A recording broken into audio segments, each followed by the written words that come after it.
colocou a casa, colocou a casa dos avós à venda. Que loucura é essa? Pois é, bicho. Quando eu era pequeno, eu era muito pequeno, eu tinha 3 anos, ainda não tinha começado a estudar, né? Então 3 anos? Tinha 3 anos. Então eu não conhecia os números, a quantidade de número, o valor do dinheiro muito ainda. Então eu falei, bicho, eu quero deixar meu avô rico, cara. Então eu vou pôr a casa dele à venda, o maior número que eu conheço. Aí eu falei, qual é o maior número que eu conheço? 1000. 1000 é o maior número que eu conheço. Aí botei uma placa, vende-se esta casa por R$1000. Apareceu comprador pra caramba. Dá uma olhada quem contou. A parte engraçada do Chay quando era criança foi que ele colocou uma placa de vende-se na casa do avô. Né? Só que colocou, vende-se essa casa por R$1000. Né? Ele achava que R$1000 era o maior dinheiro do mundo, né? Porque o que ele sabia contar até 1000. Então, gente, se eu conseguir vender a casa do meu avô por 1000, ele tá rico, né? Algumas pessoas acreditaram, né? E procuraram saber por que essa casa tá barata e tal. Então foi uma coisa interessante que ele fez, que criou toda uma situação, né? Quem até descobriu que foi ele que colocou aquela placa lá.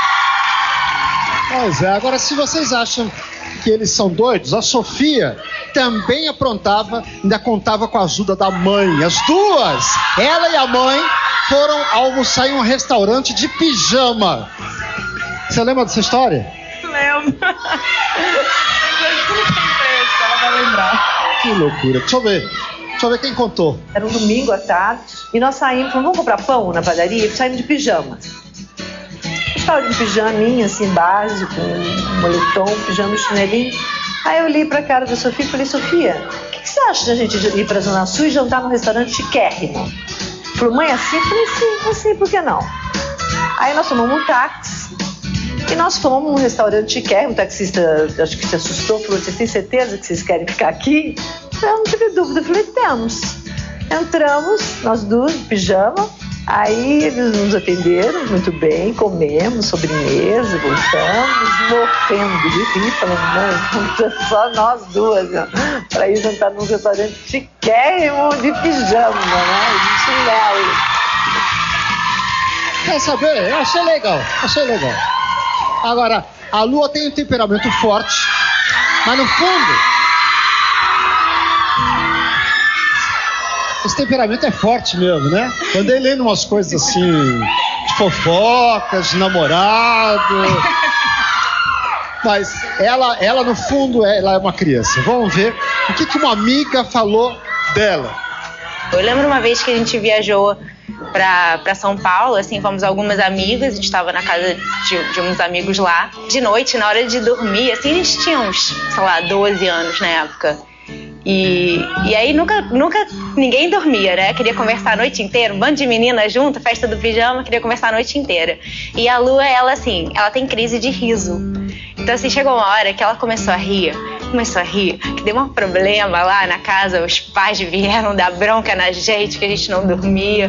Uma pessoa extremamente autêntica, uma pessoa de personalidade mesmo, e ela não consegue. Se ela quer rir, ela vai rir e não tem jeito. Você aprontou muito? Aprontou quando criança? Sim, aprontei. Principalmente com a Estherzinha, nossa, minha amiga mais antiga de infância, ela. O que você fez assim, que ela não contou? De pior. O que você aprontou de pior, assim? Ai, não posso contar. Não, só dá uma dica. Melhor assim. não. Melhor não. Conta. Não, eu sempre fui mais espivetada, sempre fui mais impulsiva, mas com o tempo eu aprendi a ir me controlando um pouco mais. O mundo não aceitava tanto meu temperamento. Eu imagino. Mas antes de serem os rebeldes, cada um deles queria ser tudo, menos ator. O Chay, por exemplo, queria cuidar de cachorro. Você lembra disso? Lembro. Caraca, bicho. Eu lembro, eu queria ter um pet shop. Eu comecei a me interessar muito por cachorro, fiquei apaixonado por todas as raças, comecei a estudar. Eu queria ser dono de uma rede de pet shops, a maior rede de pet shops do Brasil, né? Uma viagem assim. Da tua cabeça. Eu não sei, eu comecei a gostar muito de cachorro, eu sempre gostei de ter cachorro. E aí eu comecei a gostar de estudar isso. Quando eu comecei a estudar isso, eu quero abrir um pet shop quando eu ficar mais velho, depois vai virar uma rede. E aí, uma viagem de Aí criança. você foi trabalhar com a gente, Chay? Fez? O que é? Aí você foi trabalhar com a gente. Eu fui trabalhar com meus cachorrinhos no Pet Shop Rebelde. Olha quem contou essa história pra gente, Chay, olha só.